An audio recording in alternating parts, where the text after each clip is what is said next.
तू चाहे 1 लाख।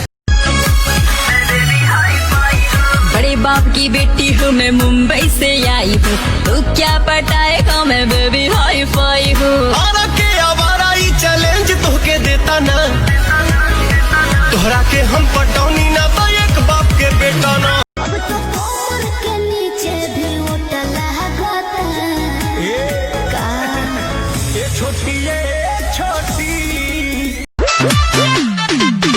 पिया धो देले जिया डह देला, मन कथी के हम नहीं भ देला, कितना पड़ेला गरमी तो सरद करे। ओकर छौड़ा रातो दिन हमरा घरे रहता, नाम धो के हम के सुदामा कहता, आ मानवा के बेटा मामा मामा कह।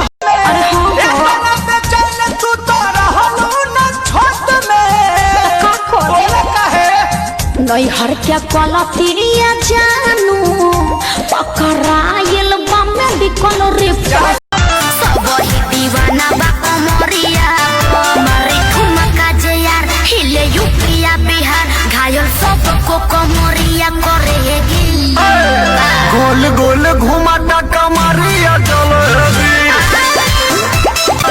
अब तो कोमर के नीचे भी उठल छोटी जवानी काचे अभी हम न जानो देख डरे लगी हो कि ढोही में पानी तोहरा लागी हो जानू का मुझे हो जवानी तोहार चढ़े लागी हो। ए राजा तो हर माथ के पगड़िया हमर लाला के घघरिया बड़ी मैच करत सनम भुला न जइहा ससुराल में तू जाके, सनम भुला न।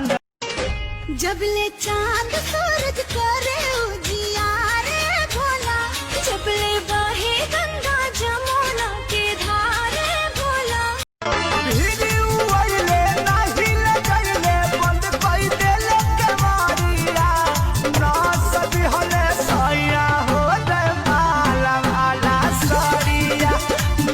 राती हो गई फेरा न महरा हो मत मनाया मुझे वो जानी जाना हो जानी पिया मान गया खत में पड़ी मोर परान तहरा कुछ बुझाला ना का हो अरे सुना अपना नदी से का करा दना बिया हवा बनाला ननदो देवारू से भाले जहलावाइले हब पिया जी, लेकिन कॉलेज यहाँ तोहरे जोई है हमार पिया जी।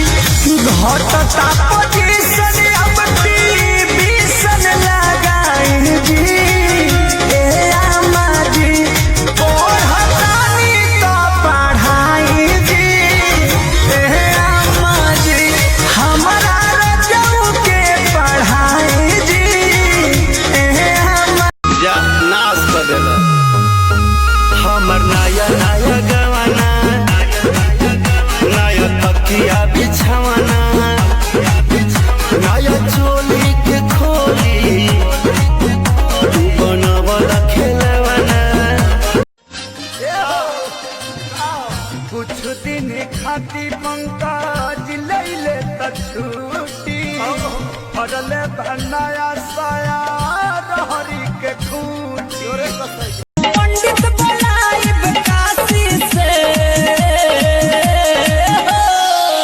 आज सैया डराई बर पियल छोड़ब तो सुन कोलंबिया।